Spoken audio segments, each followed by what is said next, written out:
I'm actually taking a mental health day. Yeah, young people can just ask for a mental health day and employers can't deny them. Is it impossible to work with millennials or Gen Z nowadays? Or do boomers all just like to complain about the newest generation to feel cool? Metro boom and make it boom. South Park says it is, and they're not wrong at its core. This is what Season 26, Episode 5, Dick and Boss is all about.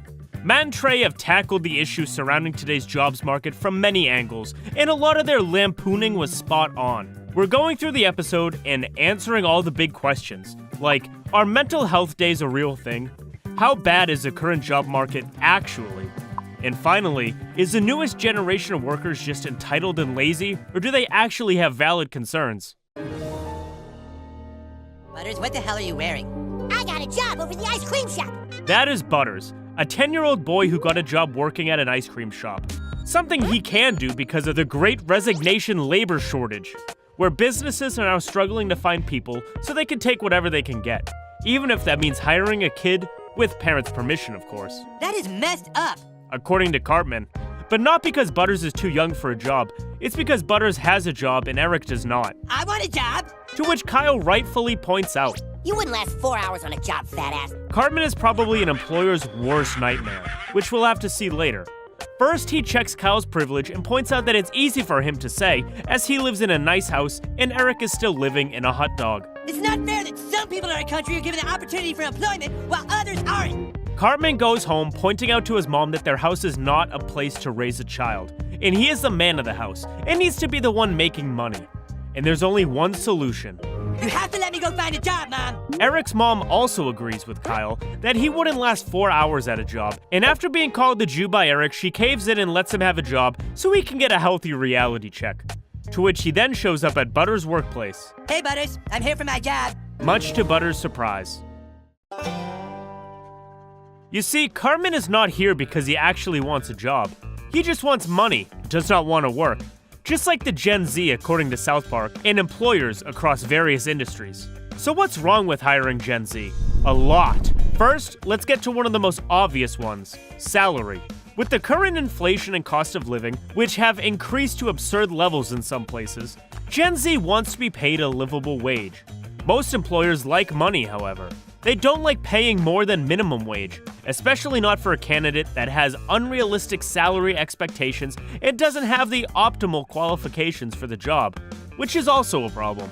From an employer's point of view, this type of candidate is more likely to hop on a new opportunity given it pays more than their current job. An employer would prefer employees that will stay there for the long run and are worth investing time and money into. Next to that, companies have changed massively over the years. The school system remains relatively the same, meaning there is a mismatch between skills. Gen Z is also disproportionately equipped with digital skills and not enough with hands-on skills. It's why many practical workers earn more in their field than these highly educated thinkers do, simply because they're capable of doing something with their hands instead of bogus creative work. Then there is diversity and inclusion. Let me tell you, whenever a blue-haired woman walks into a job interview, you know HR is having a heart attack. Employers just want someone that best fits the position. They don't want a greasy, overweight neckbeard sitting at the reception desk to be the first impression of their company. They want a cute, sympathetic hottie with big boobs. Some of us like it small. That's fine. Understandable. But I like it big.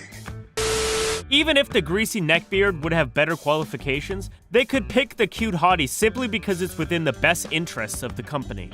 It's not that employers are against diversity or inclusion, but everything that comes with it after that. It's like a ticking time bomb. It starts small with ignoring the dress code because they want to express themselves and getting Greg fired because he misspelled ginger in the group chat, but quickly turns to striking in the lunchroom because Harry was eating meat and they insist the workplace should become vegan and gluten-free from now on. Employers don't want to dedicate resources to it as it's not earning them money. That's why they'd rather avoid these employees. But there's more priorities millennials and Gen Z have. It even gets worse, as we'll see in South Park. Butters, can you vouch for him? Is he trustworthy and reliable? No.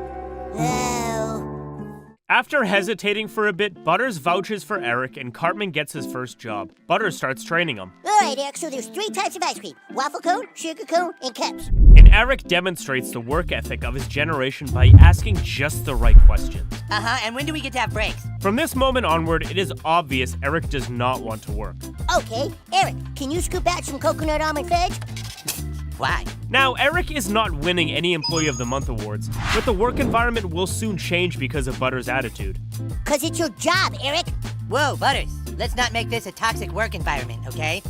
After being asked to do the very bare minimum, Eric, a true Gen Zer, calls the environment toxic. So what is a toxic work environment? Initially, the term toxic environment was literal, until 1989 when some boomers started complaining using the term as a metaphor. It defined a toxic workplace as those featuring conflict among roles, obscure goals and values, aggressive communication, and scenarios in which staff are used like material resources. It slowly became ubiquitous, but really took off with the #MeToo movement.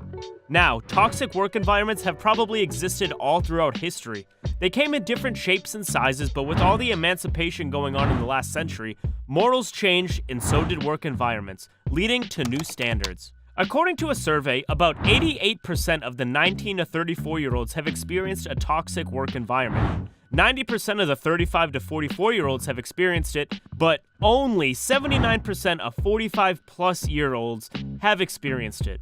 That's about a 20% difference for people that have worked longer in their lives, only to have experienced it less. Does that prove that Gen Z and millennials are way more easily agitated than boomers? Not necessarily, as a lot of other factors play a role, like how boomers value loyalty more to an employer, meaning they could have experienced less work environments. It could also be that boomers are more tolerant to toxic work environments. Whatever party you ask will just blame it on the other. I personally think there's some truth to both. Apart from that, there is something else that has been made up by Gen Z and millennials that didn't impact boomers back in the day, which we see happening in South Park. Eric, you can't just sit there at a table. Eric decided he needs to take a small break from work, and he can. Because it's Monday. So why don't young people like to work on Monday? Well... So haven't you heard of Bare Minimum Mondays? It's a thing that young people have created because we care about our mental health. Are mental health days really a thing? Well, it is according to the internet. I couldn't find any laws about it. It usually depends on the PTO policies, which are vastly different from one company to another. Now, I'm not saying these mental health days are bad. It's pretty good that young people show that they care about their own personal well-being. As mental health problems have become an increased problem over the last years, it affects about 1 in 5 people worldwide. So chances are you could have experienced something yourself as well. A psychopathology study by the American Psychological Association reveals that over the last few decades, there has been an increase in demand for care. Economic stressors, the global pandemic, and population growth are all considered contributing factors for the increase in mental health disorders. But Eric does not care about any of those studies. He's abusing the system and morals society has implemented to deal with the global mental health pandemic, which reminds me of the time I was working my first job in a small convenience store. We were only allowed a 15-minute break on our 4-hour shifts, which was very strictly enforced. Unless you were smoking. People that went for a cigarette were given a chance to do so outside of the breaks. It was massively unfair to the others who weren't allowed to take breaks merely because they didn't smoke. You can probably guess what started happening after that, as it was a system that got abused pretty easily. Eric loves that. It's another system he can abuse, much like another system that has become the norm at some companies since 2019. Eric continues being a terrible employee and doesn't return to work from his break. At this point, a kid delivers a laptop to Butters. To no one's surprise, it's Eric. Hey, Butters. Eric, where are you? I wasn't feeling the best, so I decided to work from home. He decided he's working from home, even though he's working at an ice cream shop, much to the surprise of the manager as well. How can he work from home? This is an ice cream shop. Not even touching on the subject of Eric laying on the couch with a bag of crisps, well, he's not feeling well. After the pandemic, a lot of people wanted to work from home, and rightfully so. I've always loved working from home, even if it's just 1 or 2 days a week. It allows me to do my laundry, vacuum the living room, run some errands, and maybe go to the gym outside of those busy hours. all while still being paid for sometimes moving my mouse so I appear online to other coworkers. It's even better to start a meeting with just yourself so that you appear to be in a meeting, where no one else will bother you and won't be surprised if you don't reply the whole day. You were in a meeting after all. There is another side to this though. Working from home also incentivizes me to be more productive to prove to my boss that I'm able to work without his direct supervision. There were also less distractions as I wasn't chatting up my coworkers anymore. If I do the same or